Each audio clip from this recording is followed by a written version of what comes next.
With tracks like Le Mans, the Nürburgring, and Interlagos on the schedules this season, you can tell we've got some heavy hitters in the list. Now add Bathurst to that roll call.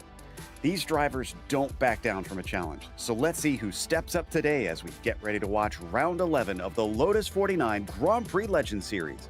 And you'll see it all live here on the Global Sim Racing channel. I am Joe Peak, and with me in the booth is Roush Racing driver Joey Atterbury. Behind the scenes is our director Robert O'Brien, and he's using cameras provided by Dougie Beard. Perhaps the most famous of Australian racetracks, it's hard to miss this place. Let's take a closer look at it with our track guide.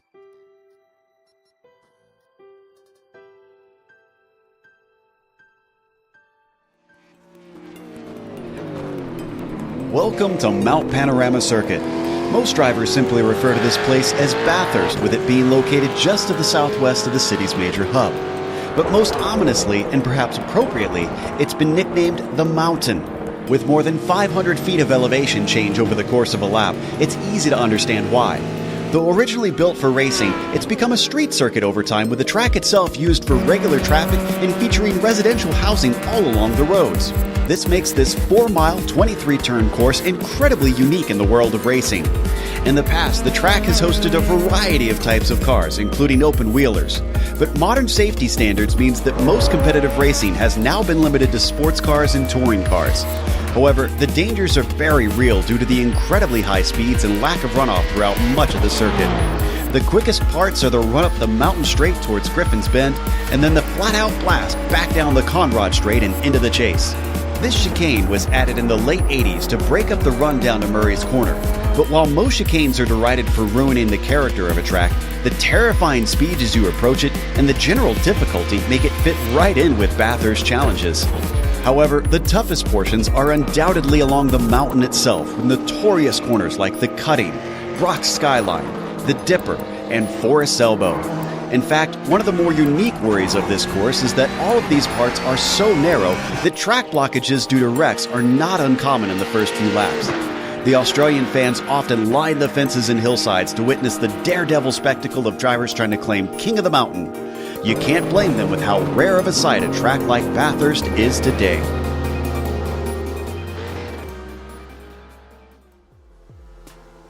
This is one of those places that is often touted as a true driver's test, and it's got a bit of everything, of course, Joey, between the long straights and, well, the twisty bits of the mountain.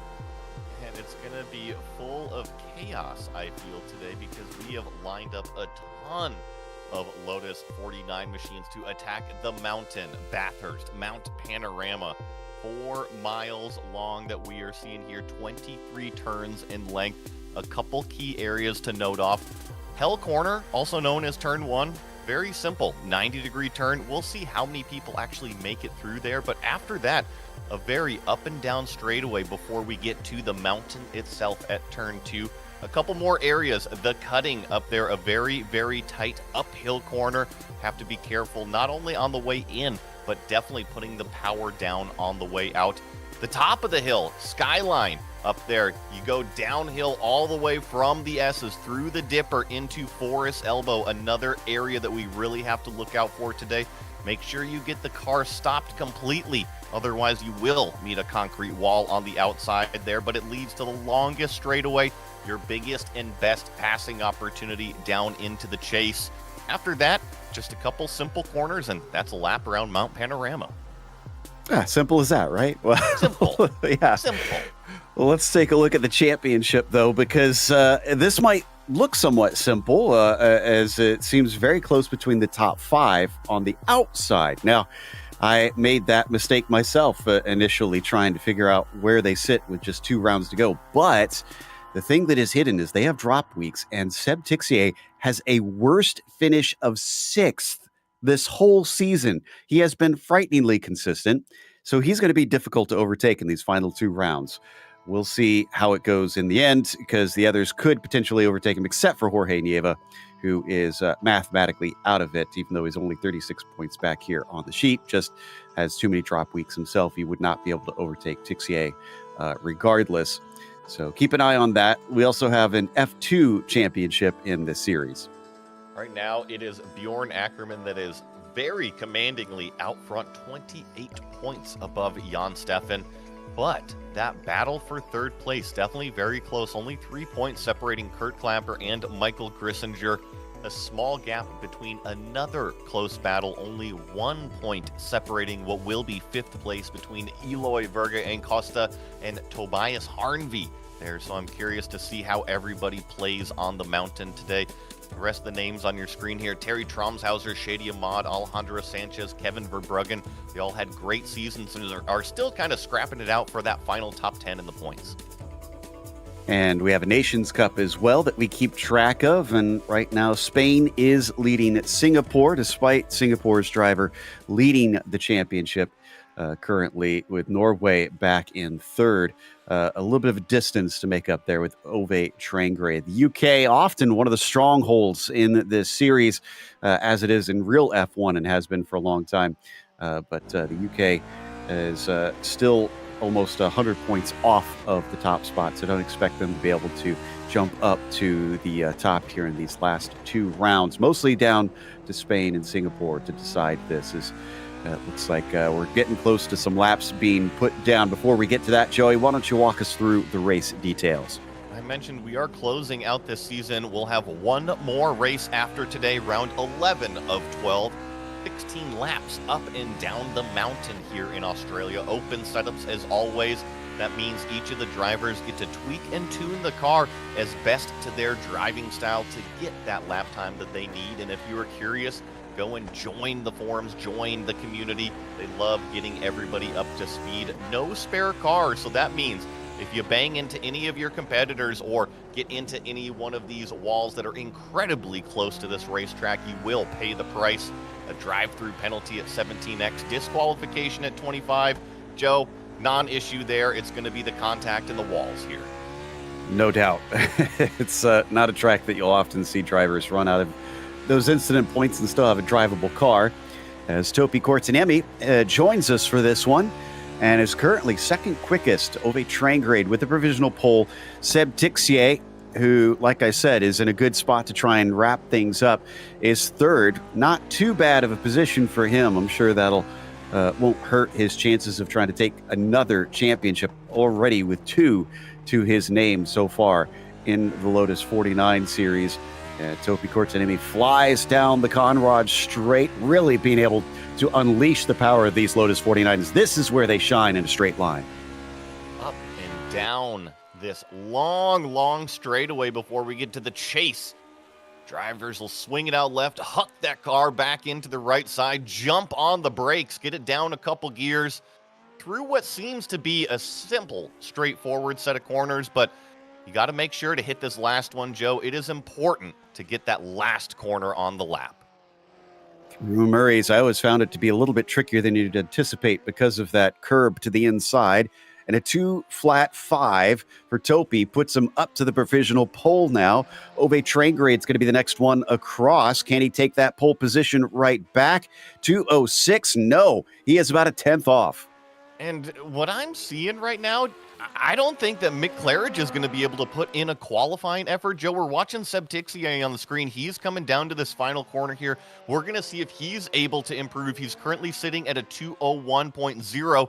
See if he crosses a 2:08. That will put him 4th place, I believe. Togo Hisada jumps into the fray. Yeah, it's a bit of a surprise there for Seb Tixier.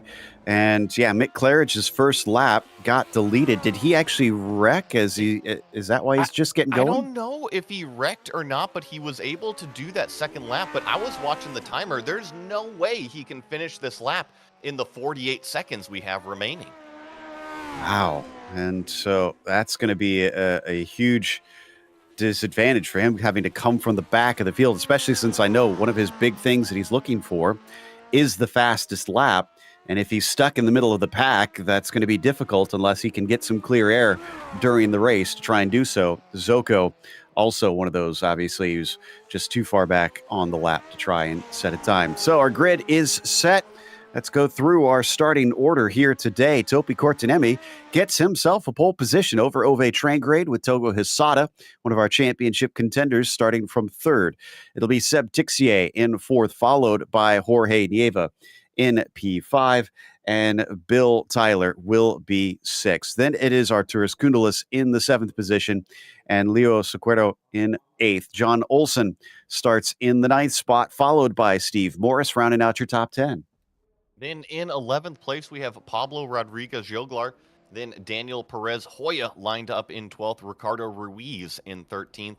Glenn Becker in 14th. Kevin Verbruggen here in 15th. Eloy Verga and Costa in 16th.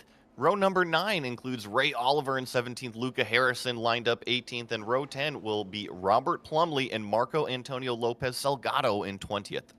Matthew Maudsley puts it in 21st. He'll be flanked by Cam Porter as Michael Grissinger starts 23rd. Arnold Cook will be 24th. And it's Brad Cathcart in the 25th spot. Jan Stevens starts 26th. Terry Traumahauser in at 27th. And Tobias Harnvey in 28th. You've got Darren Burgess starting 29th today. Shady Ahmad, one of the last drivers to set a time, in 30th. And then 31st comes Oscar Plata. Mick Claridge, with that non-qualifying effort, will have to line up in 32nd. It'll all be from iRacing from here, or iRating from here on out. Ben Zocco, Jason Clapper, Joel Quintana, Attila Lucas, Kurt Clapper in 37th, Peter Brzezinski in 38th, Bjorn Ackerman 39th, and then the final few down here, Andrew Eng in 40th, Mats Linde in 41st, Francisco Javier Lopez in 42nd, and then the final cars, Jem Matsen.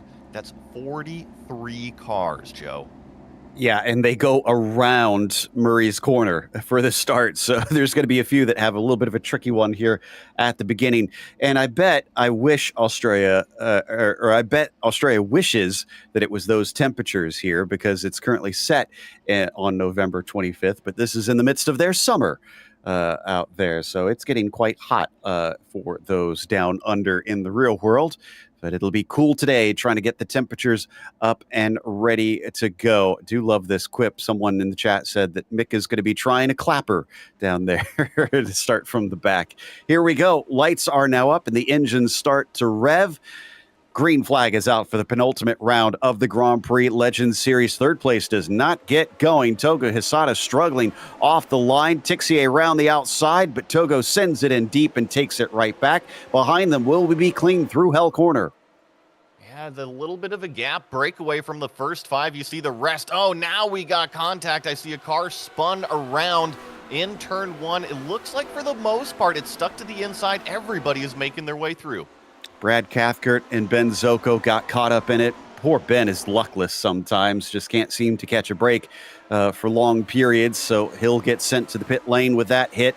As up at the front, they head into the cutting already. Topi still ahead of Ove Trangrade for the lead, and Togo, now that he is cleared Seb Tixier, is pulling away a little bit.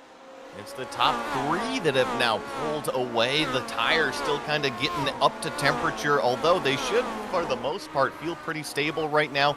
Up and over the very top of the mountain. This is my favorite section of the racetrack, Joe. Up, over, through Skyline. Now, start the downhill. The cutting had at least one victim. Shady Ahmad got turned around, but he was towards the back of the field. Thankfully, everybody was able to avoid him as they went through there. But Topi looking back over him through the S's and into Forrest Elbow. He manages to keep it off the wall, but brings it right up close to the edge and starts to stretch his legs out. I think Seb did a really good job, that blue car in 4th place, to kind of close that gap. I mentioned it was the top 3 breaking away, but down this huge Conrad straightaway, chucked that car into this right-hander, step hard on the brakes like I was mentioning in qualifying. This is the chase section, your best passing opportunity, but these front 4 just kind of feeling out where they are right now. So hard to get the car slowed up into there with that little kink off to the left as they now swing through Murray's. Yeah, it has tightened up much more than the early stages of the lap. And in fact, the first break we get is from Tixier down to Nieva now from 4th to 5th. Let's see if the slipstream will give some opportunities up the mountain straight as Glenn Becker has wound up in the barrier in what looks like Murray's corner. I also saw earlier in the lap, Oscar Plata as well as Andrew Eng were involved in an incident. This is Glenn Becker coming into the final corner. You see the number 20 car to the outside. It was the number 26 that definitely came in, gave him a little bit of a door check, or I guess pod check. That's Eloy Verge Acosta in the 26 car.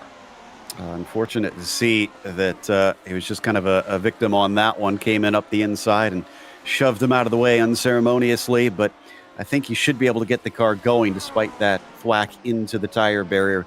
Mick Claridge looks like he has gotten himself into 21st. That's up 11 positions since the start. So I know he said that the win is somewhat secondary to him, although he would like to take it. He has mostly been focused on getting that fastest lap.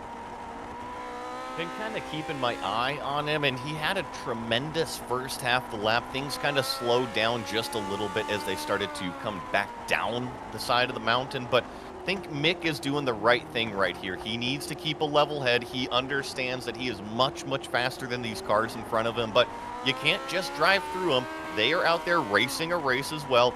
Everybody's got respect in these vintage series. Just make your way around with clean passes. The two longtime veterans right here between Mick and, of course, Cam Porter. Cam, very focused forward, it looks like, as he gets on the radio, perhaps maybe even to Mick to let him know that he can head by. Oh, and our leader just went off just as they make that pass between Mick and Cam. Ove Trangarade, second place was off. And now Togo Hisada flies across the corner and into the barrier. There you see him flash by on the right-hand side. It is chaos at the front of the field. Yeah, this all started at the chase, but it's a major shakeup. You're right. It all started with Trangrade going to catch this GSRC replay, and it just was a simple outbraking maneuver for Ove Trangrade. And then I was watching Togo Hisada after this. I don't know if this was a missed brake zone or maybe a bad downshift, Joe, but the car darts left. Yeah, very strange. Just, I'd guess a bad downshift because he had already hit the brakes for a bit, and the car looked okay. Let's listen on board.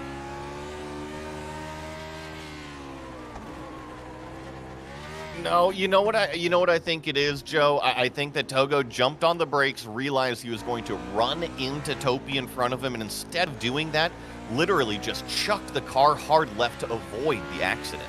That's a real testament to what you described earlier about just gentlemanly driving being a big part of this series. He did not want to ruin somebody else's race and kind of sacrificed himself in the process. By the way, another big development in the F2 Championship, Bjorn Ackerman has wrecked out in the cutting on lap 2, and he is now in pit lane. He even said himself, bye-bye championship on the text chat. It's unfortunate. Now, I know at the points, I believe it's 25 points for a win, Joe. You'll have to correct me if I'm wrong here on this, but he had a decently commanding lead. I don't know exactly where the drop weeks are going to calculate out, but that's a bummer for sure. He didn't have a good qualifying effort either today. It's 60 points for a win, but these F2 drivers are fighting in the same race, so all the points count the same. These are all the same machinery, so there's not multiple classes except for just iRating, how they separate them. As we're looking at Verbruggen carrying a train along down here into the chase and trying to hold off the likes of Plumley. Actually, it's the sandwich here. It looks like it's Ruiz in front of him. And I was watching a little bit of... Oh, no, there's no damage. Oh, there's some action right here. This is Leo Securo coming out of the final corner, and then he also just got clipped. I believe that might be the number 17 car. I wonder if Leo, it looks like he definitely has damage just trying to control this car. Get a look at exactly what happened here in the final corner. Looks like a little bit of contact between the 15 and the number 10 car. That's Bill Tyler, but the 15 definitely came out with the worst of it. Oof, very close avoidance there on a secondary hit for Bill. He loses a position. In the meantime, Ruiz, though, on the inside coming up through Griffin's Bend. Who was that? I think Verbruggen maybe trying to keep the car from going around, as we now have 5 involved in this train up into the cutting on lap 4. Yeah, it was a great job by Kevin Verbruggen to hang on to that car through Griffin's Bend there, but Robert Plumley is now the one giving chase to Ricardo Ruiz up through this very snake-like section of this mountain up here. Really get to let the car kind of breathe as you work the throttle, and now it's going to be all about carrying the momentum and dancing that brake pedal pressure as you try to control the car all the way down the hill. Already a quarter of the way through this race, and yeah, you can see how close they have to get to the walls. And this isn't an open wheel car too, with those wheels sticking far out to the side. You have to really gauge how close that you can run it and up through or down through, really, Forest Elbow. Plumlee leaving maybe a little more space to the right-hand side compared to some of the others. What kind of toe these cars really get in the draft? I'm seeing relatively equal distance between all 5 of these cars as they go down the Conrad straightaway. 195, 197 miles an hour before they turn it into that right-hander. They all compress down into the brake zone as the natural things, but look at that yellow car here, Joe. McLaren so close as he's still working his way up through the field. And he takes another up to 14th, but back to the lead. If we go back about 40 seconds here, there was a pass attempt by Tixier on Courtenay coming into the chase here. I almost thought he was going to be able to get it. Kind of surprised that he was fended off. Watch here as he follows the fin down into the corner. He's going to get a nose to the inside. Maybe it wasn't even an intentional pass. And the door is shut. Oh, maybe not. Leaves him just enough. And I could be wrong with my memory, but Seb is typically one of the more aggressive drivers, and he's very aggressive in these brake zones. So sometimes it can catch him out. This time, didn't get into the back of the competitor. Everything is all good. But when I look at this picture of the front, we see 3 cars here, Joe. But really, Uwe Trengrade is the 4th car in line. He made that mistake earlier where he just drove it off the racetrack. I think that's the car to really watch. No doubt. He's going to be hard on all of them. He loves to battle and will be trying to make moves here as he's got Jorge Nieva in front of him. Jorge, not as much of a battler, though. Almost kind of the antithesis of Ove here. He's a very consistent driver. He's only taken a couple wins in his career here in the Grand Prix Legends Series, but he's always there to pick up the pieces. See what he can do down the straightaway here. I mentioned almost 200 miles an hour before they go jumping over that curb on the right side.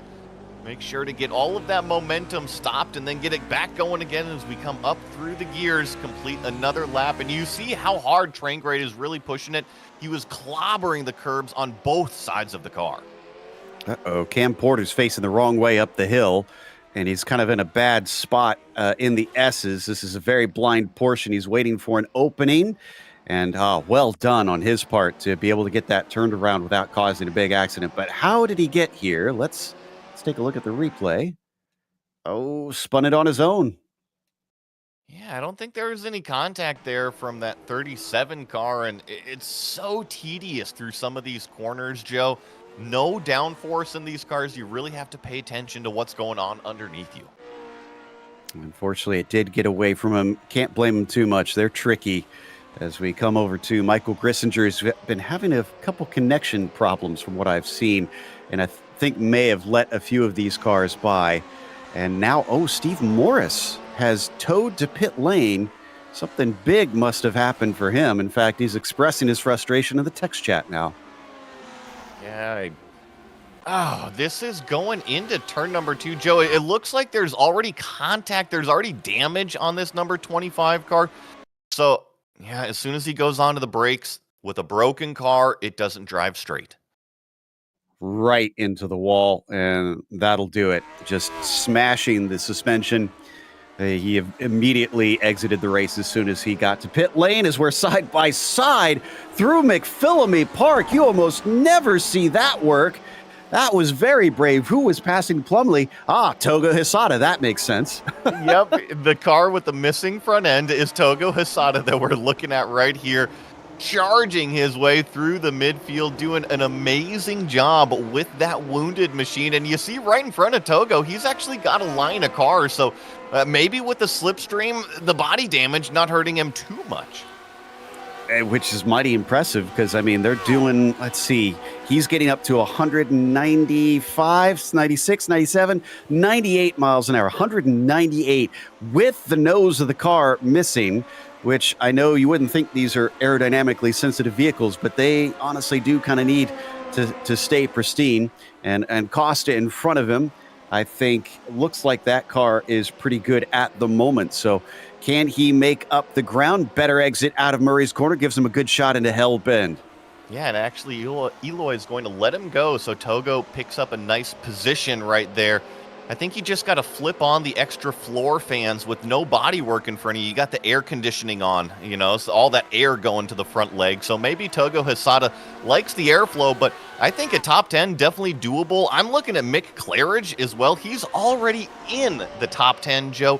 We've completed only 6 laps on lap number 7. What a drive. But he doesn't have that precious fastest lap. For those wondering why he wants it so much, it is a war that he has been fighting with Michel Dudignan, who hasn't raced in a long time. And so because of that, Mick has picked up almost all of the major records in this car, as there goes Ricardo Ruiz up through Quarry, trying to get it turned around in time. Nicely done. He'll get it back going. The one that Mick does not have currently is the most fastest laps. If he gets, I think it's this one, he will either tie or overtake him, and he did double check on that one. But he's been working hard to try and get it for some time now. Now, there's a lot of stats out there, and I watch a lot of the NFL, Joe, and they're always coming up with these crazy stat lines, and it almost seems like we're getting there over here too. How many fast laps can we collect? What else can we start kind of tallying up on the board just so Mick Claridge can collect another medal on his suit? Exactly, and he's tied right now, as it turns out, it looks like. So he has this race and the next one this season to try and take it. Of course, he could come back next season and try and do it, but that's not the Mick way. He wants it now.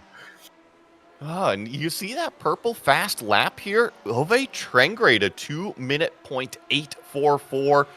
Now that we're in that 2-minute bracket, these 4 cars, they've officially been hauling the mail the entire time, but those are qualifying lap times. They are moving.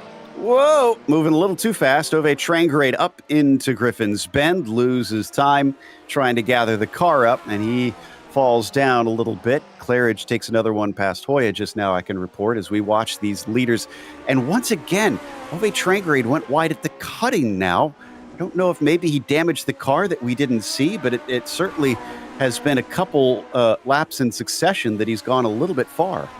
I caught that too. He went all the way from only about a half a second behind this battle to a full 2 seconds between those 2 big mistakes. I do think that Trengrade has the pace to go ahead and reel them back in, especially if they start fighting. It'll only be a matter of a couple corners. But the other one that's caught my eye, we haven't mentioned him really at all this show, Joe. Arturas Kundelis, sitting there in the 5th place position, just having a very nice race. Arturas not usually a regular in this series, but has come in a few times recently and seems to be doing quite well. Usually you see him over in the Audi in the Camel GT series, which is a surprisingly similar car to this one in terms of speed and braking distance. So maybe that's helped him adapt quite well to a top 5 here, a gain of 2 from where he began.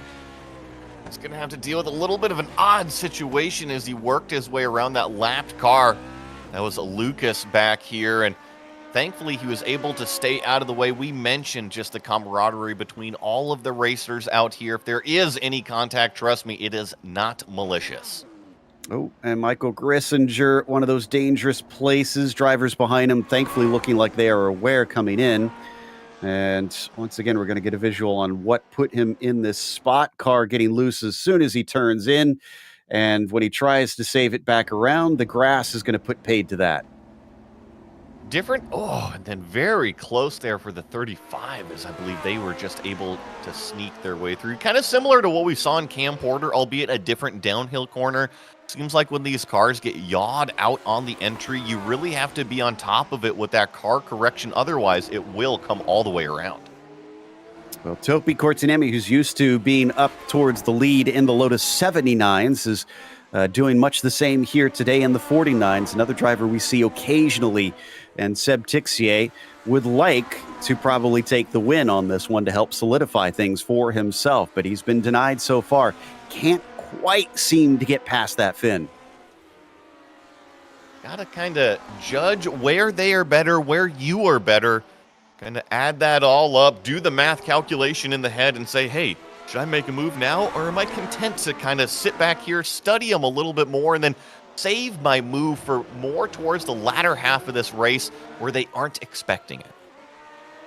I mean, think about the fact that, like I said, a 6th place is the worst drop, is the worst finish so far for Tixier. 45 points, 60 for a win, remember.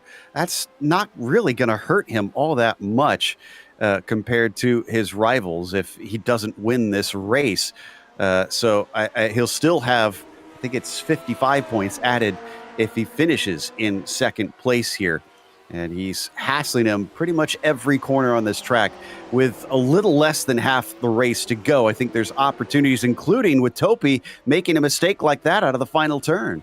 Yeah, but Seb actually lifts right there at the start-finish line. I agree with you, Joe. I think that Tixier actually had an opportunity right there to at least get side-by-side in turn 1. I think that kind of shows his patience, where his head is at right now. I think he does want to race, but I think he might just kind of be hanging out. Does seem like he's a little bit content here, maybe waiting for a nice safe opportunity instead of risking themselves. I mean, you have to remember that Jorge Nieva is only back by about 1.3 seconds, and that's recent that they've dropped him that much. I wonder if he wants them to be alone when they finally fight. I think that's a great way to look at it, because if they do start to fight side by side, depending on where they do it on the racetrack, they could have mirrors full of 2 competitors that are also hungry to steal away the win. So I think that's also a good strategy. Yeah, Nieva, no doubt, would love to add to his relatively small tally compared to these guys of his win total, as Mick Claridge, with the most wins back here in 8th right now, is catching up to Bill Tyler up next, along with John Olson shortly in front of him. Let's see if he can overtake these two and get into 6th. But then he's got 11 seconds to catch Kundelis in the top 5. And something's happened to Tixier. Tixier is off in Forest Elbow, falling down behind Arturas Kundelis. How much damage is on the car is the big question. He's going down the straightaway right now, and we're going to get a replay of exactly what happened. And I think this was just all self-inflicted, Joe. Watch the right side of the car here. Going to clip the concrete wall just ever so slightly, maybe, and it gets loose on him. From there, it's just too much to save. Couldn't quite see over the crest, but you're right. You could tell he hit something in there as he came over and hit both walls. I'm gonna correct myself. He did not hit anything. I don't know if this is a downshift or just maybe too much brake pedal pressure, maybe too much bias towards the rear, but that was just a spin. And an uncharacteristic mistake for Seb, too. Don't usually see him do that to himself, but Jorge Nieva, as we come back live, has actually gained the time back, which is a bit surprising, and caught up to Cortiniemi, but he's brought Trangrade with him. Yeah, from 4 cars now down to 3. I think that caboose, the number 3, is probably the most dangerous of the group, but it's been Topi Cortiniemi that's been in control of the race the whole time. You're going to have to go up there and wrestle it away. Yeah, and Topi's certainly made it difficult. I mean, at least I'm sure he's happy that he doesn't have to deal with the downforce like he does in the 79s on these long straights, always trying to compromise on where do I make the car fast here. Instead, it's all about just the balance of the car for these guys. And Ove does look hungry. You can see him bringing it right up to the apexes, brushing the walls at times as he wants to get by Nieva. You talk about the balance, and I look at the balance between the 2nd and the 3rd place car, and that 2nd place car, Nieva, plenty of speed, but he just doesn't look happy up and over the mountain. Trangrade was much, much smoother that entire section. It's paid off. He is directly in the slipstream. Now I'm curious, how close can Trangrade get? Because he's actually kind of losing a little bit of distance as Nieva dances it up over these crests. You can change the gearing in these cars, and that can make a difference down the straightaway, especially if you can get a good launch. And 2 of the 3 go off. I think that is both Topi Cortiniemi and Jorge Nieva into the grass, and that means Trangrade gets at least one of them. He's now into 2nd. Yeah, and I'm not seeing any black flags, any slowdowns from any one of the top 3, so they are okay here. The race is on. Lap number 12, we start. These are extremely difficult cars to slow up. I can't stress that enough. Remember, they're close to 200 miles an hour with no wings to give them downforce, coming into a kink braking zone down to the chicane here, the chase, and they somehow have to get the cars woed up. So two of them missing their braking point. Not that unexpected. Well, if we look at our memory, Joe, all three of these cars have now made that same mistake. It's just that Trengrade made it a little bit earlier in the race, so he is very familiar with those two just went and did. But the race, I was saying, is officially on. Topi versus Trengrade. Who is going to come out on top? Or is it going to be Nieva that's going to collect the pieces? Ove learned the lesson that they had to learn there late in the race, and now he's starting to close up on Cortiniemi like he was with Jorge just a bit earlier. Once again, getting much, much closer to some of these insides of the corners, just brushing the wall, trying to shorten it as much as he can, but he spins the wheel a little bit out of the dipper. Yeah, just had a little bit of a slip up there, but it's all part of putting the power down here through Forest Elbow, and you see how close they were really getting. They're even kicking up that tire dust, that smoke. That's how close they are to the walls. Just getting achingly close to the edge of it. Ove Trengrade now as we ride on board with him. Look at the speed, 195, 96 miles an hour, and then he gets on the brakes coming down into the chase. They've also got lap traffic in front of them. They've been dealing with it from time to time. Brzezinski is up ahead. Will he be able to pull over and let them through safely? See exactly what happens here. Come across the start-finish line. Yes, the lap traffic will pull over, let these lead cars by, so it remains the same. I was noticing Mick Claridge right here. He's actually dropping through the order. I'm not sure if there's damage on the car, but he is definitely off of the pace. I think it may have happened up the hill. I'm trying to see if I can find it because I think maybe he just hit the wall or something in there. Togo Hisada, yeah, easily overtaking him recently. To me, suggests what you've picked up, that maybe something's wrong with the car. And I guess there could be a couple things going on here. That Mick could be going after that fast lap and he just wants a piece of clean track. But I wouldn't expect him to drop so far back in doing that. Yeah, I kind of feel the same there. It seems a bit unusual that he would be willing to give up a position. But especially maybe to Togo. Well, maybe he's just trying to pull the slipstream off of Togo is the thing, because that is a nice, easy way for him to get that extra boost on the fastest lap. Tixier, in the meantime, he's having to go by that lap traffic that we mentioned earlier with Peter letting him through, but he's caught up to Arturas Kundalis, and Arturas doesn't look like he's really intent on letting him by very quickly. You got to be careful. This is where Seb made that mistake a little bit earlier, just a couple laps ago. Keeps the car nice and tidy through there, puts the power down. This will be a prime passing opportunity. Tourist known in the community for one of those that races on a modified rig from a wheelchair and is extremely fast, as you can tell here, racing in the top 5. Is he going to be able to hold back Seb Tixier? Yes, he is. Seb, though, very loose coming into the chase. And there is a huge moment as well, not only for this battle, but for the lead right in front of them. We're going to check Luca Harrison, who I believe just had a problem coming down the hill at some point as our leaders come across start-finish. Let's take a look and see what caused issues for Luca. Oh, I always hate that curb coming down over Skyline. And wow, that was a big, big hit. I'll be surprised if that car drives straight. Joe, have you ever tried talking to that curb? Maybe mending your differences?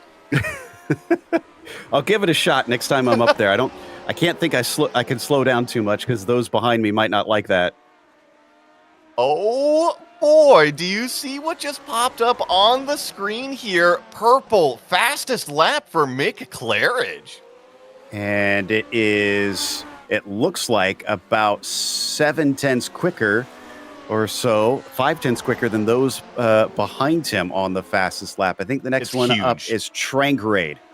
Yeah, it's huge. Trengrade second place, a 2-minute .8. And remember, those two leaders, they are battling, so they are not helping each other's lap times.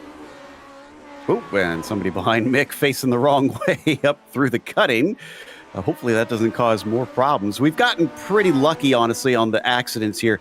That's one of always the big concerns here, Joey, is just a track blockage from somebody who gets turned around and is trying to get the car turned back in the middle of the race.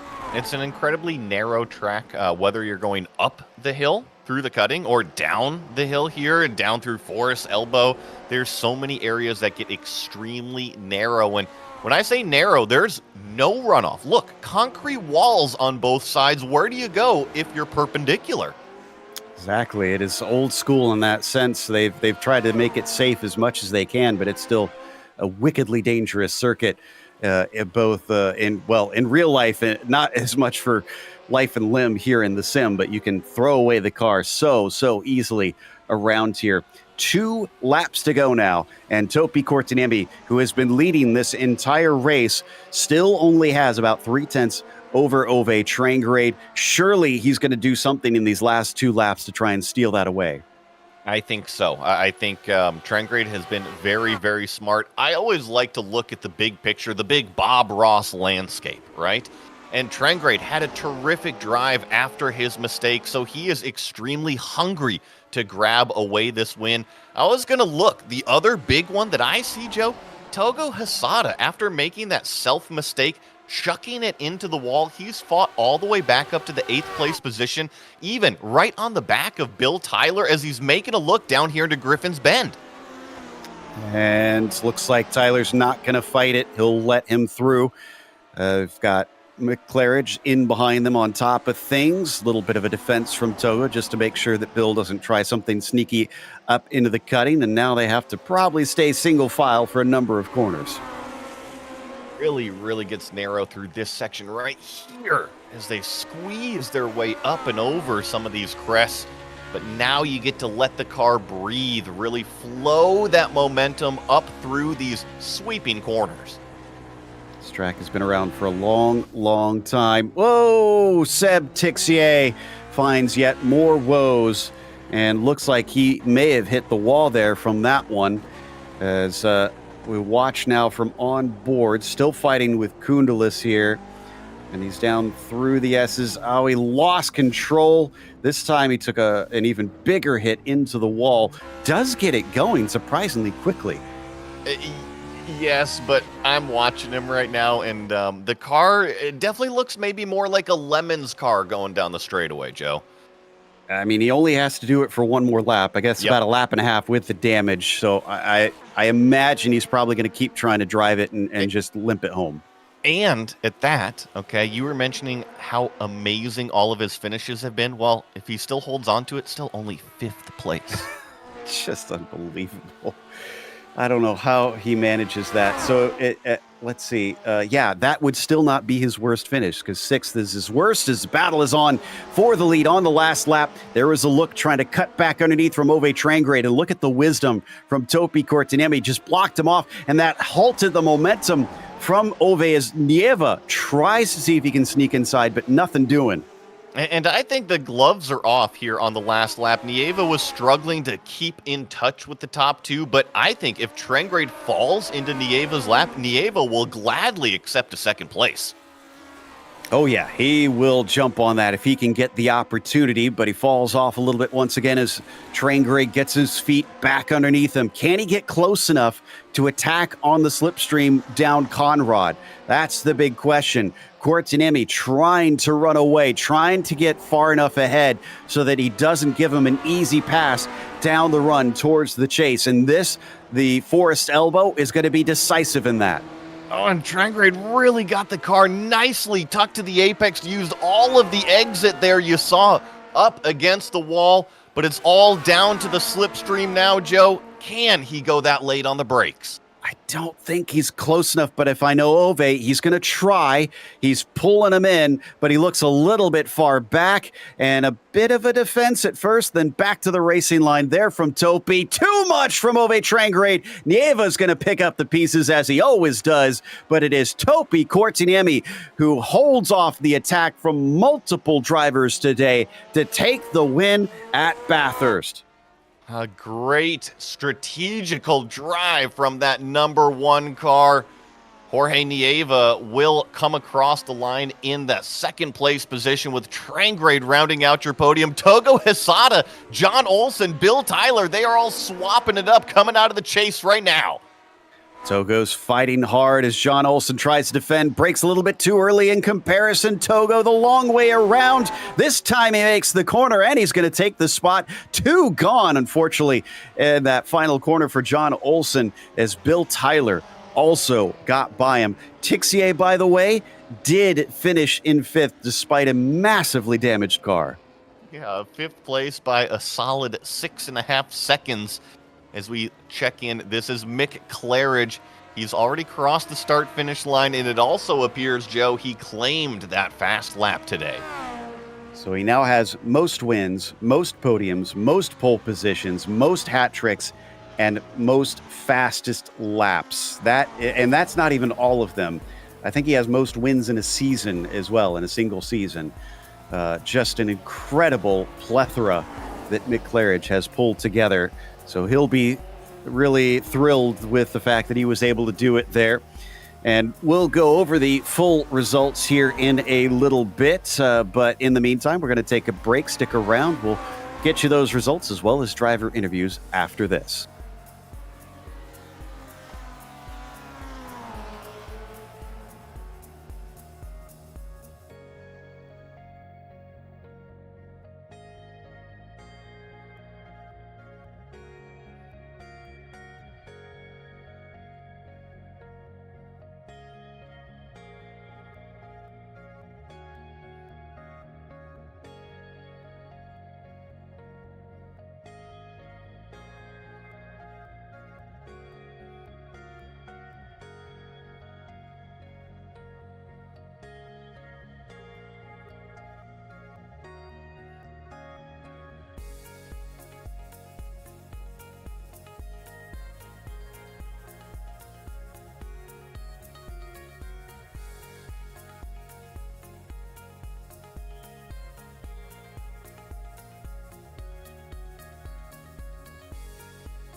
Welcome back to the Grand Prix Legends Series here at Bathurst. No, the race is over, but the drivers are going to, well, do not the jump, but the giant pile up into the wall, since unfortunately the jump is no more at Bathurst. So before we get to the results, let's see what actually happens here. Everybody trying their best. You can see them slowed down in the gravel. Oh, and there we go. Somebody made it over. And it is Mick Claridge. Looks like he's joined by someone. I'm trying to make that out.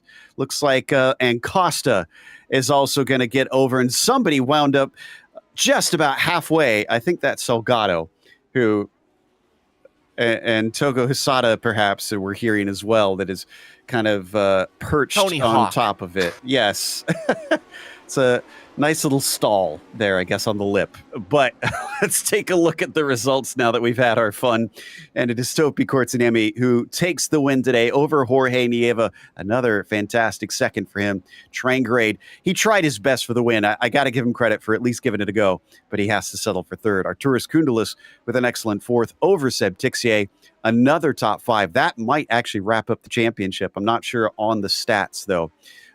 Togo Hisada wound up in sixth. It was Bill Tyler finishing P7 with John Olson in eighth. Mick Claridge took fastest lap and finished ninth from 32nd, having failed to set a qualifying time. And Daniel Hoya finished 10th. In 11th place, we have Robert Plumley.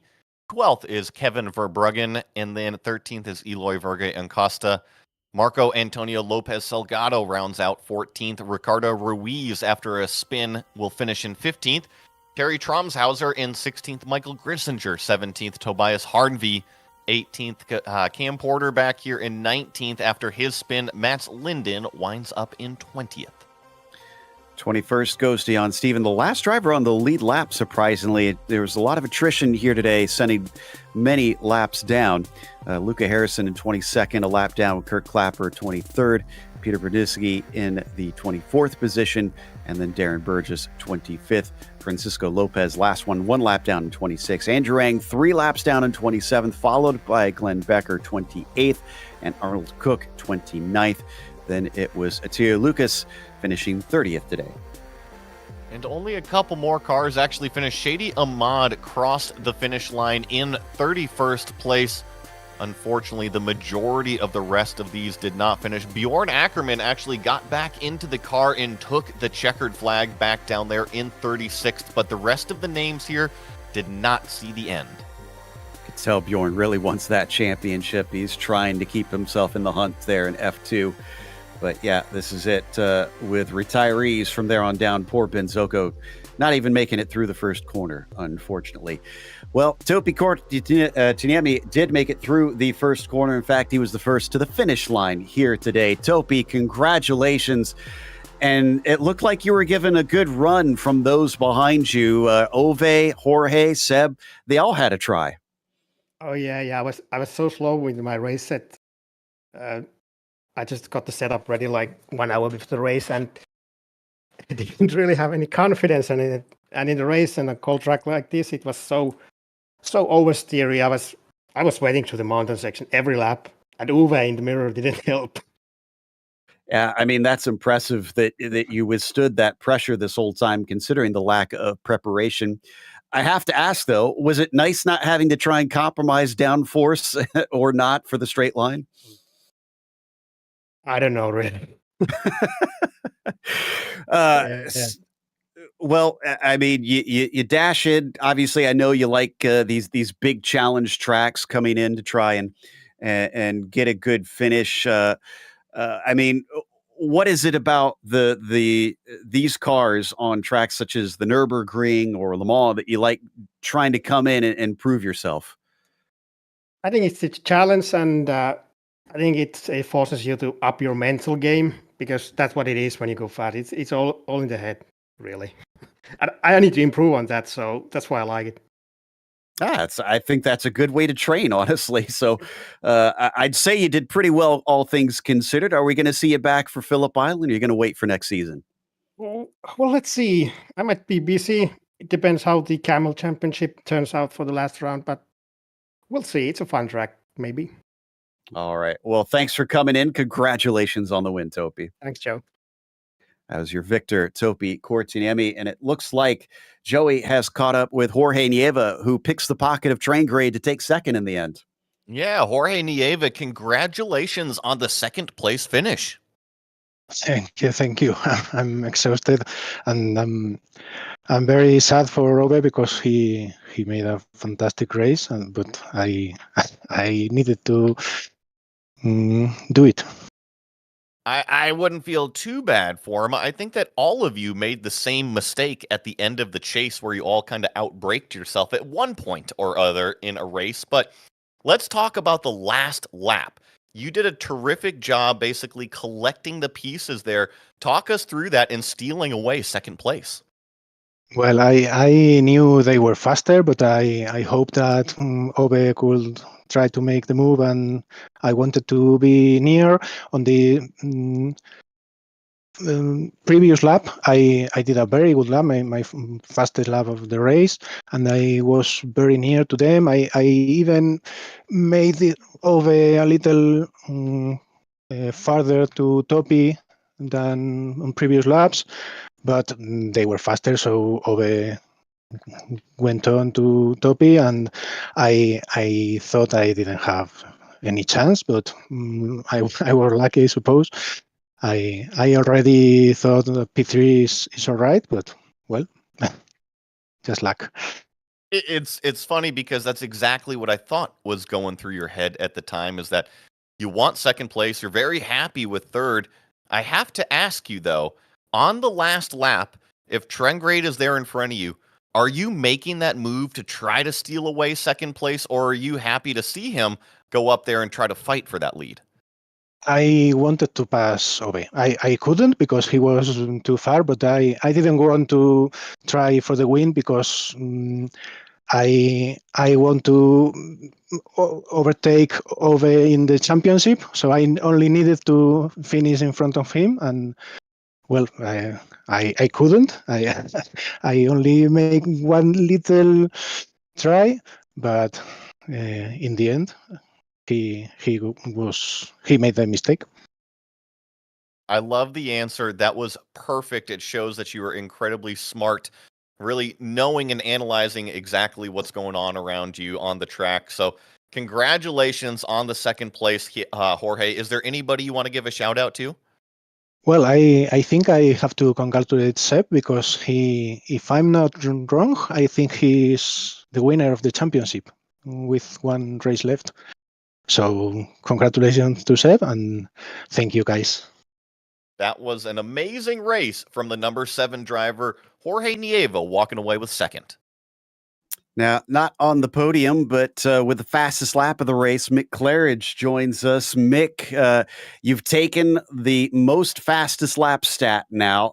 Are you satisfied, or is there other stuff on your list? No, that's it, Joe.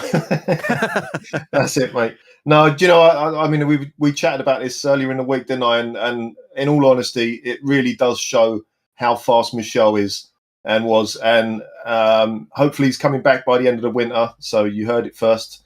But yeah, it really does show how fast the guy is because he's not raced for a good couple of years. So yeah, but to beat that record, that's just brilliant. You know, when I messed up qualifying, that was the only thing that was on my mind from that point. So yeah, really happy with that. We were kind of musing on that one. We didn't think you did that intentionally, but it did look like at one point you intentionally let Togo by. Were you trying to get a slipstream off of him to help get that fastest lap? Yeah, because Bill and John were so close together on track, and there was a couple of moments where, I actually tried to get a fastest lap off of John and Bill, but I caught up with them too quick because they went too wide in some corner, and then and Togo was about 5 seconds behind, so I just thought, right, I'll let him go, and then while he's catching Bill and John, I'll try and get a toe off of him. And as soon as he went past me, I saw he didn't have a nose cone, and I just thought, oh, what a stupid move that was. You know, so anyway, so I let him go, and I let the gap get out to about 1.5 seconds, and then went for it. And yeah, I have to say it myself, it was probably one of the tidiest laps I've run this week. You know, trying to catch it and get that lap. So yeah, really pleased with that. Well done on that one.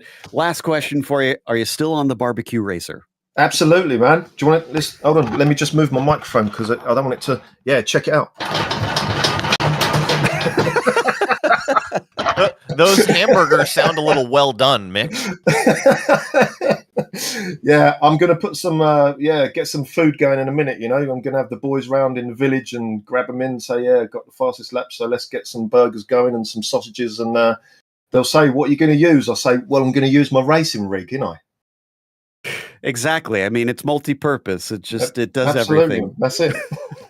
Well, Mick, thanks for coming and chatting with us, and hopefully we'll get to see you at Phillip Island. No, you won't, because I'm coming in the booth with you guys, and I'm going to talk all over your stuff and annoy you. Okay. All right. We'll try and duct tape your mouth.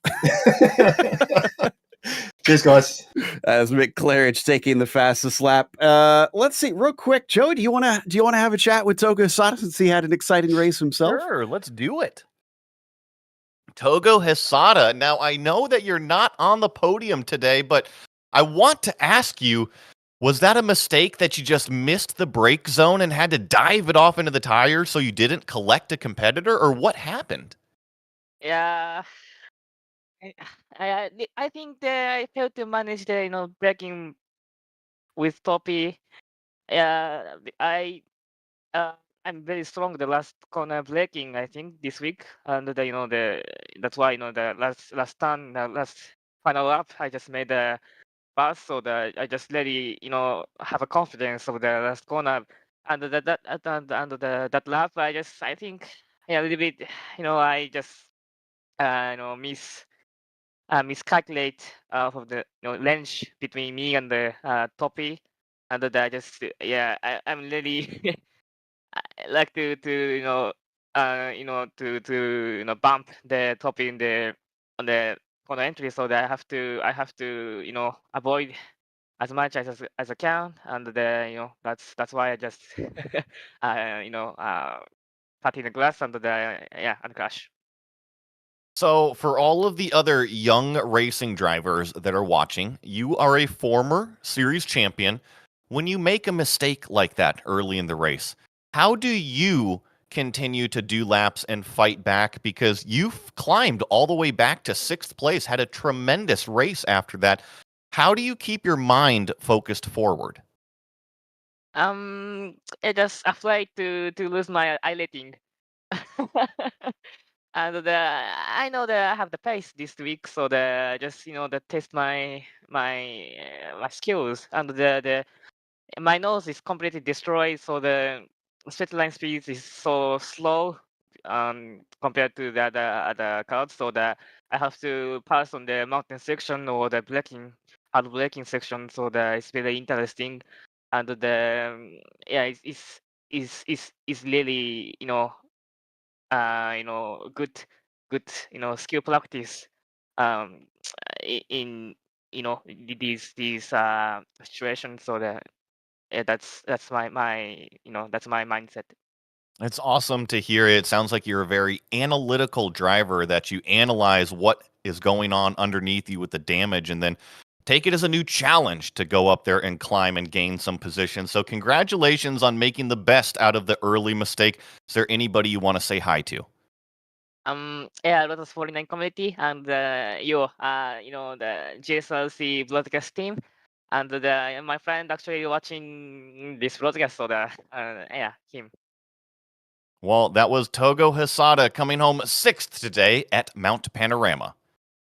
Thank you. Which is going to close us out real quick. I did get a message just now from Jorge Nieva. I don't know if the math is correct or not, but he's saying from what he can tell, Ove can still take the championship if Seb is 5th or worth and Ove takes the win at Phillip Island. So it's still on, and that's still a real possibility from what we saw here today. We'll keep you up to speed on that in the meantime, but thanks to the community of the Grand Prix Legends series for bringing us back for another season of coverage.